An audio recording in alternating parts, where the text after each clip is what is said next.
Olá! Bem-vindos ao Capital Seisei. Hoje vamos mergulhar fundo em um livro que realmente mudou minha perspectiva, não apenas sobre investimentos, mas sobre a vida em si. Estamos resumindo Mais Rico, Mais Sábio, Mais Feliz, de William Green. Vamos explorar a profunda sabedoria que ele coletou ao entrevistar os maiores investidores do mundo, descobrindo seus segredos para dominar o mercado e, mais importante, dominar a si mesmos para construir uma vida de riqueza, sabedoria e contentamento genuíno. Sempre que possível, tentamos responder às perguntas e interagir com seus pensamentos na seção de comentários. Então, à medida que passamos por essas ideias, sinta-se à vontade para compartilhar qualquer dúvida que surgir ou até mesmo suas próprias experiências com investimentos e crescimento pessoal. Suas histórias ajudam a criar uma comunidade onde todos podemos aprender uns com os outros. Agora, quando você ouve o título Mais Rico, Mais Sábio, Mais Feliz, pode pensar que é apenas mais um livro sobre como ganhar muito dinheiro. E embora as lições contidas nele certamente possam ajudá-lo a construir riqueza, sua verdadeira genialidade reside em uma ideia muito mais profunda. O autor, William Green, passou mais de 25 anos entrevistando dezenas dos investidores mais bem-sucedidos do planeta. Pessoas como Sir John Templeton, Charlie Munger, Warren Buffett e Howard Marks. O que ele descobriu foi que os princípios que os tornam investidores lendários são exatamente os mesmos princípios que podem levar qualquer pessoa a uma vida mais ponderada, disciplinada e gratificante. O livro não é um guia passo a passo para escolher ações. É um guia para pensar.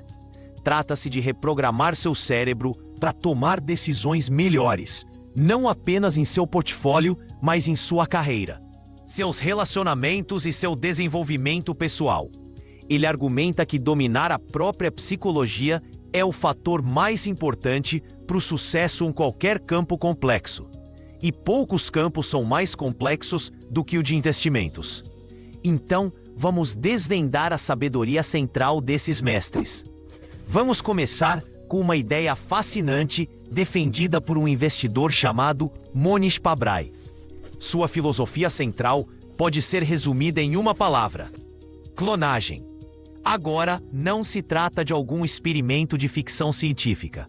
É sobre a arte de copiar inteligentemente o que já funciona. Pabrai argumenta que tentar inventar uma estratégia de investimento totalmente nova e revolucionária do zero não é apenas incrivelmente difícil, é desnecessário. Os projetos para o sucesso já existem, deixados por gigantes como Warren Buffett. Pense nisso como aprender a cozinhar. Você não entraria em uma cozinha pela primeira vez e tentaria inventar uma nova forma de gastronomia molecular. Isso seria loucura. Em vez disso, você encontraria uma receita de um chefe mestre. Você a seguiria com precisão, aprendendo as técnicas, entendendo por que certos ingredientes funcionam juntos. Somente depois de dominar os fundamentos, copiando os melhores, é que você pode começar a improvisar e adicionar seu próprio toque criativo. Pabrai aplica essa mesma lógica aos investimentos. Ele estuda os métodos dos grandes, desconstrói seu pensamento e aplica seus modelos comprovados. Essa ideia de clonagem é uma poderosa lição de humildade. É sobre reconhecer que você não precisa ser um gênio único em uma geração para ter sucesso. Você só precisa ser um ótimo aluno dos gênios que vieram antes de você. Identifique os melhores em qualquer área, descubra o que os torna bem-sucedidos e, sem vergonha, mas de forma inteligente, integre seus hábitos e mentalidades em sua própria vida. Não reinvente a roda, quando uma perfeitamente boa está bem ali, esperando para ser usada. Do poder de copiar, vamos passar para a virtude da simplicidade e da paciência, personificada pelo lendário Sir John Templeton. Templeton foi um verdadeiro pioneiro do investimento global. Ele comprou ações japonesas na década de 50, quando a maioria das pessoas pensava que a economia do Japão era uma causa perdida. Ele entendeu que as maiores oportunidades são frequentemente encontradas onde ninguém mais está olhando. Sua frase mais famosa encapsula toda a sua filosofia. O momento de pessimismo máximo é a melhor hora para comprar. Isso soa simples, mas colocá-lo em prática exige imensa força emocional. Significa comprar quando todo mundo está em pânico. Quando as manchetes dos jornais estão gritando venda, venda, venda, e quando parece que o mundo está acabando. A genialidade de Templeton era sua capacidade de permanecer racional quando o resto do mercado estava consumido pelo medo. Ele entendia que o medo torna as coisas baratas. As pessoas vendem ativos perfeitamente bons por centavos apenas para parar a dor emocional. Imagine uma bela loja de departamentos de luxo. De repente, um alarme de incêndio dispara. É um alarme falso, mas todos entram em pânico e correm para saídas. No caos, o gerente da loja anuncia uma liquidação de 90% de desconto em tudo, apenas para esvaziar o prédio. O investidor do contra, como o Templeton, é a pessoa calma que volta para a loja vazia enquanto todo mundo está correndo para fora. Eles conseguem pechinchas incríveis, não porque são mais espertos, mas porque controlaram suas emoções. Isso não é apenas uma estratégia de investimento, é uma estratégia de vida. Evite a mentalidade de manada e você encontrará oportunidades que os outros perdem. Isso nos leva naturalmente às ideias de outro gigante, Howard Marks, que é reverenciado por seus memorandos sobre ciclos de mercado e risco. Marx é um mestre no que ele chama de pensamento de segundo nível. Este conceito é absolutamente crucial, então vamos analisá-lo. O pensamento de primeiro nível é simples e superficial. Por exemplo, esta é uma ótima empresa, a ação vai subir, eu deveria comprar. É o tipo de pensamento que a maioria das pessoas tem. O pensamento de segundo nível é profundo, complexo e multifacetado.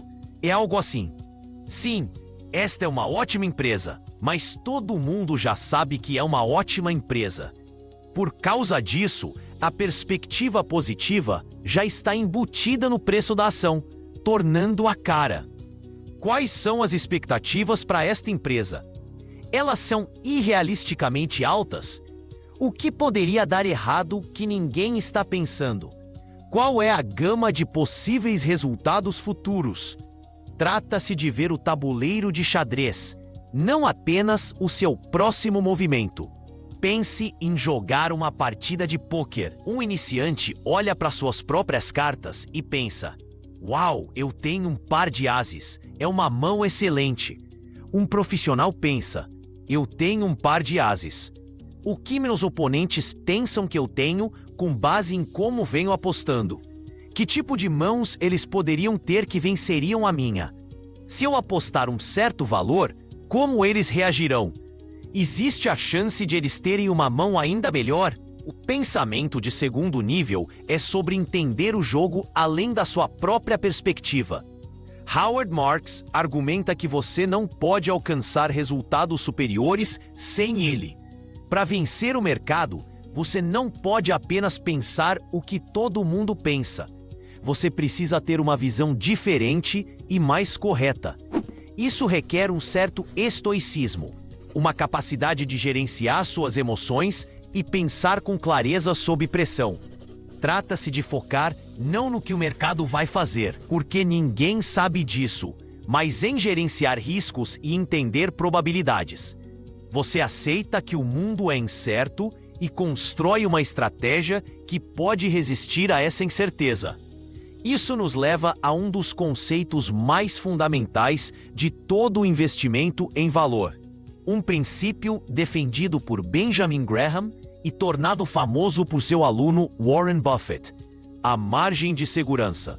Este é provavelmente o conceito mais importante para se proteger de perdas, tanto no mercado quanto na vida.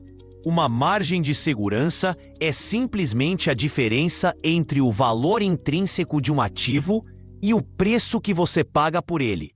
Vamos usar uma analogia poderosa. Imagine que você é um engenheiro construindo uma ponte. Seus cálculos mostram que a ponte precisa suportar uma carga máxima de 10 toneladas. Você constrói a ponte para suportar exatamente 10 toneladas? Claro que não. Isso seria incrivelmente imprudente. Um único caminhão com excesso de peso ou um fator de estresse inesperado poderia causar uma catástrofe. Em vez disso, você constrói a ponte para suportar, digamos, 30 toneladas. Essa enorme folga de 20 toneladas é sua margem de segurança. Ela o protege de erros de cálculo, eventos imprevistos e má sorte. Nos investimentos, o princípio é o mesmo. Se sua análise diz que a ação de uma empresa vale realmente R$ 10 por ação, você não a compra por R$ 10. Você espera até poder comprá-la por R$ 5 ou R$ 6. Esse desconto é sua margem de segurança. Significa que mesmo que sua análise esteja um pouco errada, ou se a empresa enfrentar alguns ventos contrários inesperados, você tem uma proteção que resguarda seu capital. É a defesa definitiva contra um futuro imprevisível. E essa ideia se estende muito além das finanças. Ter um fundo de emergência de 6 meses em sua conta bancária é uma margem de segurança para suas finanças pessoais. Ter um conjunto diversificado de habilidades lhe dá uma margem de segurança em sua carreira. Até mesmo dormir 8 horas e se alimentar bem dá à sua saúde uma margem de segurança. É um princípio universal para construir resiliência e se preparar para um mundo onde as coisas nem sempre saem como planejado. Não se trata apenas de sobreviver, mas de prosperar diante da incerteza. Agora, nenhuma dessas estratégias funciona se você não estiver constantemente aprendendo e se adaptando. Este é o domínio de outro titã dos investimentos, Charlie Munger, o parceiro de negócios de longa data de Warren Buffett. A ideia central de Munger é a necessidade de construir uma estrutura de modelos mentais. Isso soa acadêmico, mas a ideia é na verdade muito prática. Ele argumenta que para entender o mundo, você não pode depender apenas do conhecimento de um único campo, como a economia. Munger disse a famosa frase: "Para um homem que só tem um martelo, todo problema parece um prego. Se sua única ferramenta são as finanças, você tentará resolver todos os problemas de negócios com uma fórmula financeira. Mas a realidade é muito mais complexa. Um negócio é um sistema influenciado pela psicologia, sociologia, história, física e biologia. Para entendê-lo de verdade, você precisa recorrer às grandes e poderosas ideias de todas essas disciplinas e tecê-las juntas em um arcabouço mental, uma estrutura. Por exemplo, entender o comportamento de manada no mercado de ações é um problema de psicologia, não apenas de finanças. Entender como um negócio pode escalar e criar efeitos de rede é um conceito emprestado da biologia e da teoria de sistemas. Ao ter uma caixa de ferramentas diversificada com esses modelos mentais, você pode olhar para um único problema de múltiplos ângulos e chegar a uma conclusão muito mais robusta e precisa. É isso que significa ser verdadeiramente sábio. Uma parte crítica disso é o que Munger chama de conhecer a borda do seu próprio círculo de competência. Isso tem tudo a ver com humildade intelectual. É saber o que você sabe e, mais importante, saber o que você não sabe. Os maiores erros nos investimentos e na vida vêm de se aventurar fora do seu círculo de competência, de ficar excessivamente confiante e fazer apostas em coisas que você não entende de verdade. Um investidor sábio prefere perder um ganho enorme em uma ação complexa de biotecnologia que ele não entende do que arriscar uma perda enorme. Esse compromisso com o aprendizado contínuo e a humildade intelectual é um tema recorrente entre todos os grandes. Eles são leitores vorazes. Estão constantemente buscando refutar suas próprias crenças. Eles entendem que o mundo está sempre mudando e, se pararem de aprender, ficarão para trás.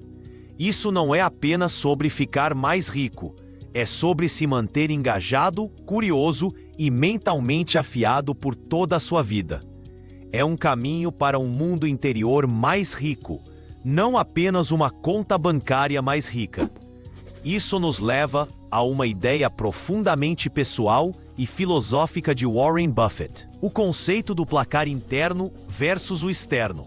Esta é uma pergunta poderosa a se fazer. Você mede seu sucesso e autoestima com base em seus próprios valores e padrões internos, seu placar interno? Ou você mede, com base nos aplausos e na aprovação do mundo exterior, o placar externo? Muitas pessoas vivem suas vidas de acordo com um placar externo. Elas escolhem carreiras para impressionar seus pais, compram casas para impressionar seus vizinhos e postam nas redes sociais para obter curtidas de estranhos. Seu senso de identidade é frágil porque depende inteiramente da validação externa, que é inconstante e incontrolável.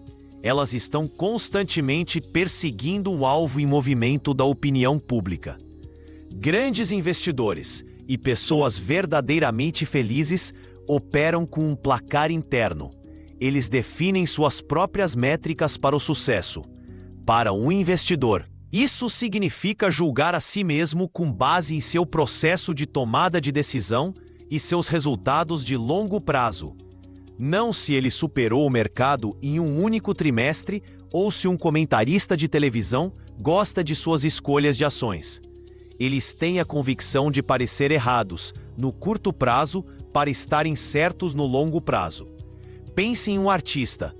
Um artista movido por um placar externo pode pintar o que está na moda, buscando vendas e popularidade. Um artista com um placar interno pinta a partir de sua própria visão única, expressando algo autêntico para si, independentemente de ser popular no momento. Muitas vezes é esse trabalho autêntico, impulsionado internamente, que resiste ao teste do tempo e se torna verdadeiramente valioso. Viver por um placar interno liberta você da prisão psicológica de precisar da aprovação de outras pessoas. É uma rota direta para uma existência mais estável, autêntica e feliz. O livro também explora como muitos desses investidores, à medida que envelheceram e se tornaram mais sábios, abraçaram princípios que são quase de natureza espiritual. Eles falam sobre desapego, pensamento de longo prazo e encontrar um jogo que se adapte ao seu temperamento. Veja a história de Guy Spier. Ele começou sua carreira como um banqueiro de investimentos competitivo e agressivo, educado nas melhores escolas e movido por um placar externo ambicioso. Mas depois de descobrir a sabedoria de Buffett e Munger, ele passou por uma profunda transformação. Ele percebeu que seu ambiente em Wall Street era tóxico para a boa tomada de decisões. O ruído constante, a pressão, o foco no curto prazo, tudo era projetado para encorajar o mau comportamento. Então, ele fez uma escolha radical. Ele mudou sua família e seu fundo para Zurique, na Suíça, afastando-se intencionalmente do coração caótico do mundo financeiro. Ele redesenhou toda a sua vida para promover um pensamento calmo, racional e de longo prazo. Isso não foi apenas uma mudança de endereço, foi uma mudança em todo o seu sistema operacional. Ele aprendeu a ser mais desapegado das flutuações diárias do mercado. Ele cultivou a gratidão e se concentrou em construir relacionamentos significativos em vez de transacionais. O resultado? Ele se tornou não apenas um investidor mais bem-sucedido, mas, segundo ele mesmo, um ser humano muito mais feliz e melhor. Ele aprendeu que seu ambiente molda seu pensamento e você tem o poder de projetar conscientemente um ambiente que traz à tona o melhor em você. Outro grande exemplo é Tom Gaynor, o diretor de investimentos da Markel Corporation. A abordagem de Gaynor é o oposto polar de um trader hiperativo. Ele tem uma rotatividade muito baixa em sua carteira, o que significa que ele mantém seus investimentos por décadas. Ele não se vê como um negociador de ações, mas como um parceiro de longo prazo em negócios maravilhosos administrados por pessoas honestas e talentosas. Seus critérios de investimento são simples e elegantes. Ele procura empresas lucrativas com bons retornos sobre o capital que não usam muita dívida, administradas por gestores talentosos e honestos, e disponíveis a um preço razoável. Mas a chave é seu horizonte de tempo. Ele não está pensando no próximo trimestre. Ele está pensando nos próximos 10, 20 ou até 30 anos. Esse jogo de longo prazo permite que a mágica da composição funcione, tanto para sua riqueza quanto para sua sabedoria. Essa abordagem paciente e baseada em parceria reduz drasticamente o estresse. Ele não precisa se preocupar com cada manchete de notícias ou cada pequena queda no mercado. Ele está focado na qualidade subjacente do negócio e nas pessoas que o administram. Esta é uma lição profunda. O sucesso não precisa ser uma corrida frenética e de alto estresse. Pode ser uma maratona calma, paciente e de longa distância. Você só precisa escolher a corrida certa para correr. Então, quando juntamos todos esses fios, qual é a mensagem final de mais rico, mais sábio, mais feliz? É que o caminho para o sucesso financeiro e o caminho para uma vida bem vivida são um só. Ambos são construídos sobre uma base de humildade, paciência, disciplina emocional, aprendizado contínuo, pensamento independente e uma perspectiva de longo prazo. Estes não são truques para ficar rico rápido. São princípios para se tornar sábio aos poucos. Você precisa da humildade de Monish Pabrai para aprender com os outros em vez de tentar ser um gênio solitário. Você precisa da paciência contrária de Sir John Templeton para agir quando os outros estão paralisados pelo medo. Você precisa do pensamento de segundo nível de Howard Marks para ver o que os outros perdem e para gerenciar o risco em um mundo incerto. Você precisa da mentalidade defensiva de Warren Buffett para sempre exigir uma margem de segurança, protegendo-se dos inevitáveis erros e da má sorte. Além disso, você precisa da curiosidade intelectual de Charlie Munger para construir uma estrutura de modelos mentais, dando-lhe uma visão mais completa da realidade. Você precisa do placar interno de Warren Buffett para definir seu próprio sucesso e se libertar da necessidade de validação externa. E, finalmente, você precisa da perspectiva de longo prazo e desapegada de pessoas como Guy Spier e Tom Gaynor para jogar um jogo que você pode vencer. Um jogo que se alinha com seu temperamento e leva à paz de espírito, não apenas ao lucro. Cada uma dessas ideias é uma ferramenta poderosa por si só, mas quando você as combina, cria um sistema operacional holístico para navegar pelas complexidades tanto do mercado quanto da própria vida. O livro deixa claro que o grande investimento não se trata de algoritmos complexos ou informações secretas. É, em sua essência, um jogo comportamental. O inimigo não é o mercado. O inimigo somos muitas vezes nós mesmos, nossa própria ganância, medo, impaciência e arrogância. A sabedoria desses mestres nos ensina a conquistar esse inimigo interior. Ao nos tornarmos mais racionais, mais pacientes e mais humildes, nos tornamos investidores melhores. E ao nos tornarmos investidores melhores, somos forçados a cultivar as próprias virtudes que nos tornam pessoas melhores, mais resilientes e, em última análise, mais felizes. O objetivo não é apenas compor seu dinheiro, mas compor sua sabedoria. O retorno real das lições deste livro não aparecerá apenas no extrato da sua conta da corretora. Ele aparecerá na qualidade de suas decisões, na clareza de seu pensamento e na sensação de calma e propósito que você traz a cada dia. Trata-se de projetar uma vida, não apenas gerenciar um portfólio. É um poderoso lembrete de que o prêmio final não é apenas ser mais rico, mas se tornar mais sábio e, como resultado direto, genuinamente mais feliz.